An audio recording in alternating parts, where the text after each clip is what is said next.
মায়ের মনে একটা ইচ্ছা ছিল কি জানিস? তোর মা চেয়েছিল তোকে বড় হলে এক মস্ত বড় পণ্ডিত তৈরি করবে। তুই ওটাই কাজ কর জয়া,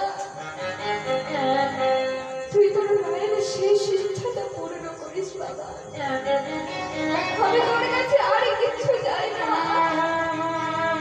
শুধু মায়ের এই ইচ্ছাটা পূর্ণ করিস। আচ্ছা মা, পণ্ডিত কি এমনি এমনি হওয়া যায়? এমনি এমনি হওয়া যাবে? এমনি হবে।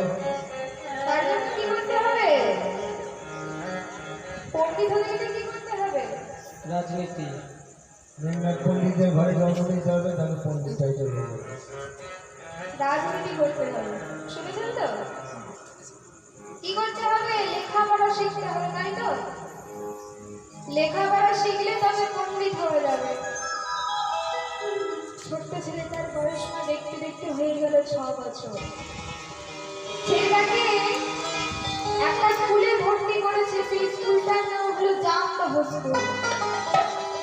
সেই স্কুলটায় ভর্তি করেছে, আর ছেলেকে বলছে শোন বাবা, স্কুলে তো যাবি, মুখে এই নামটা করতে করতে যাবে। বলছে বাবা